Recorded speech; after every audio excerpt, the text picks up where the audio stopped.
네, 앞서서 소개를 많이 해주셔서 바로 본론으로 넘어가도록 하겠습니다. 네, 오늘 마저 강연을 할 주제입니다. 여러분, 여기 징검다리가 있습니다. 본래 징검다리란 여러분들이 생각하신 것처럼 예쁘고 나란하게, 그리고 울퉁불퉁하게, 때로는 삐뚤빼뚤하게, 심지어 그 다리 위에 서 있지 못할 만큼 부실한 징검다리 등 세상에는 각양각색의 징검다리가 많습니다. 네, 그리고 이 징검다리 이야기는 잠깐 젖혀두고 제가 여러분께 질문 한 가지 드리도록 하겠습니다. 여러분, 멘토링과 자기계발서를 읽거나 멘토링 받아보신 분 계십니까? 손 한번 높게 들어주시기 바랍니다. 아, 네, 많은 것 같네요. 다들 마음속에 멘토 한 분쯤은 다 가지고 계실 거라고 생각합니다. 그렇다면 여러분, 지금부터 저와 함께 낯설게 보기 시작해볼까요? 네. 멘토링과 자기계발서에 대해서 많은 긍정적인 생각을 가지고 계신 분들이 많으실 텐데, 사실 멘토링과 자기계발서가 마냥 좋은 것일까요? 어떻게 생각하시나요? 네, 제가 드릴 답변은 아니라는 답변입니다. 왜 그런지는 지금부터 바로 1화를 설명해 드릴 건데요.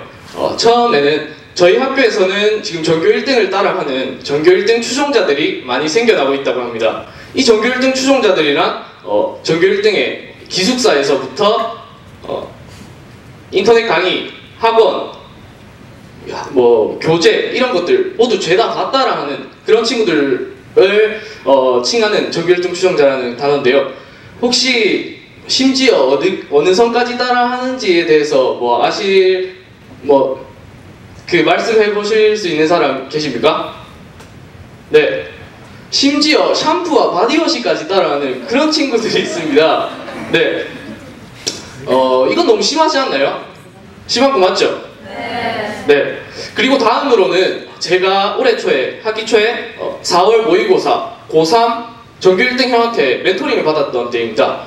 그때는 사실 그 형께서 멘토링을 해주셨는데, 그 형께서는 실제로 계획표대로만 생활하는 로봇에 가까운 사람이었습니다.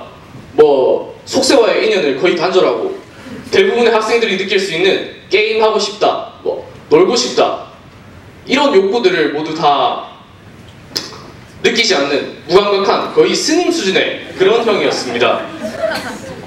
그 형의 멘토링과 저의 가치관과는 많은 차이가 있어 보였습니다. 실제로도 제 옆에 친구들, 같은 멘토링을 들었던 친구들도 많은 가치관의 차이가 있음을 느꼈습니다. 하지만 저를 제외한 제 옆에 친구들은 그 형의 멘토링을 무조건적으로 받아들이고 그걸 실천하기 시작했습니다. 그렇다면 저는 어땠을까요? 저는 우리 학교 전교 1등을 카피하지도 4월 모의고사 만점형의 멘토링을 똑같이 따라하지도 않았습니다. 왜일까요? 저는 저만의 길을 만들 수 있었고 노력할 것이었기 때문입니다. 이 앞서 말씀드린 예시들의 친구들의 이런 태도와 행동 양상을 좀 있어 보이게 말하자면 심리학적 용어로 동조라고 말씀드릴 수 있습니다. 실제로 이 동조란 남의 주장에 자신의 의견을 일치시키거나 보조를 맞춤이라는 뜻을 가진 심리학적 용어인데요. 이와 같은 제 친구들을 비롯한 요즘 학생과 청춘들의 태도는 상당히 문제가 된다고 저는 생각합니다. 지나친 멘토링과 자기계발서에 대한 신봉으로 인해 유명한 사람들의 성공담에 자신을 끼워 맞추고 소위 힐링을 한다면 자기 자신에 대한 성찰은 거의 없는 상태로 자신의 잘못된 행동을 합리화해 본인만의 마음의 안식을 찾는 그런 태도 말이죠. 사실 이러한 동조가 자주 나타나고 멘토링과 자기계발서에 열풍이 부는 것은 사실 우리나라에서 자신의 노력이 아니라 남의 말에서 답변을 찾으려고 하는 그런 사람이 많다는 건데요. 왜 우리는 동조에 빠져있는 것일까요? 지나친 입시 경쟁과 점칠 수 없는 미래에 대한 청년 세대의 꽉 막힌 불안감 속에서 우리는 자괴감이 들 수밖에 없는 거죠. 그리고 그 자괴감은 곧 최근 쏟아져 나오는 진부한 내용의 자기계발서에 의지하게 되는 것입니다. 그리고 그 의지는 바로 연이어 힐링이라고 믿어지는 동조로까지 이어지게 되는 것인데요. 그 의지에 따라오는 힐링은 사실 진짜 힐링이 아닙니다.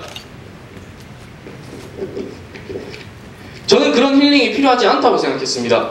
최근 쏟아져 나오는 여러 자기계발서들을 보면 그래, 너희 잘못이 아니야 라고 우리를 위안합니다. 그런데 이 말은 듣다 보면 힐링이 된 것처럼 느껴질 수 있습니다. 착각하게 만들어줄 뿐 아무런 해결해주는 것이 없는 것이요. 그건 가짜 위안입니다. 생각해보면 그들에게 기대하는 건 사람들이 그들에게 기대하는 건 지혜가 아닐 수도 있습니다. 적당히 권위 있는 인물의 배역을 맡아주기를 기대하는 것뿐일 수도 있는 거죠. 대학 교수이고 스님이고 성공한 스타 강사고 그런 사람들이 말하면 뭔가 그럴듯하니까요. 그래서 그 사람들은 스승보다는 연기자에 가깝다고 말할 수도 있습니다. 자기계발서 읽으면서 자신의 위로를 아무런 비판 없이 받을 바에는 차라리 밥 좀 잘 챙겨 먹어 라고 하는 어머니 아버지의 잔소리를 책으로 만들어서 그것을 실천하는 것이 더 낫습니다. 지금부터는 따끔하게 제가 충고를 드릴 건데요. 여러분께 과감하게 충고드립니다. 왜 자신을 그 틀에 끼워 맞추려 합니까?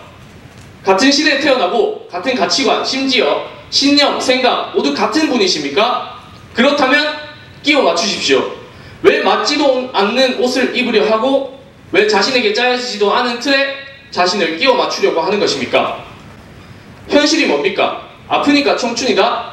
여러분들처럼 살면 늙어도 아픕니다. 여러분, 이제는 바뀌어야 합니다. 자기계발서와 멘토링이 성공의 지름길인 것처럼 행동하지 마십시오. 죽이 되든 밥이 되든 자신만의 길을 찾으려고 끊임없이 노력하십시오. 공감에서 끝나는 건 아무 소용이 없습니다. 더 나아가서 해결책과 원인을 찾으십시오. 그리고 정면으로 부딪히십시오. 자기 위안을 위한 힐링은 현실을 그냥 받아들이게 하는 그런 역할을 하기 때문에 오히려 현실을 악화시킵니다. 위로받고 싶은 심정은 이해하지만 거기서 끝나지 마십시오. 그리고 자신만의 진짜 자기계발서를 만드십시오. 남이 아닌 진짜 자기가 만든 자기계발서. 쉽게 말하자면 주대있게 앞서 김용락 시인님께서 말씀하셨지만 니 쪼대로 하라는 것입니다. 자, 다시 징검다리 이야기로 돌아오겠습니다. 앞서 징검다리는 각양각색의 세상에 많은 징검다리들이 존재한다고 말씀드렸었는데요.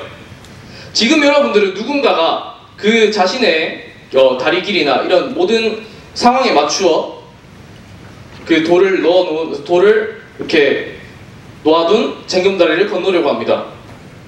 하지만 이제는 여러분이 여러분만의 징검다리를 만들어야 할 때입니다. 여러분의 다리의 길이에 맞추어 하나하나 직접 날라서 여러분이 건널 수 있는 징검다리를 만드십시오. 여러분만의 징검다리를. 아프니까 청춘이다라는 말이 있습니다. 그러나 청춘은 아파해야 하는 것이 아니라 고민해야 하는 것입니다. 고민은 끊임없는 자아 성찰이자 또 다른 성장입니다. 다른 이의 삶에 한눈 팔며 살기엔 우리 인생이 너무 소중합니다. 청춘의 중심에 서 있는 제가, 누구보다도 청춘을 깊이 겪고 있는 제가 여러분들을 응원합니다. 청춘은 아프지 않습니다. 그래서 청춘인 겁니다. 겁내지 마십시오. 지금 아니면 언제 해보시겠습니까? 안 아프니까 지금 바로 하세요. 안 아프니까 청춘이다. 감사합니다.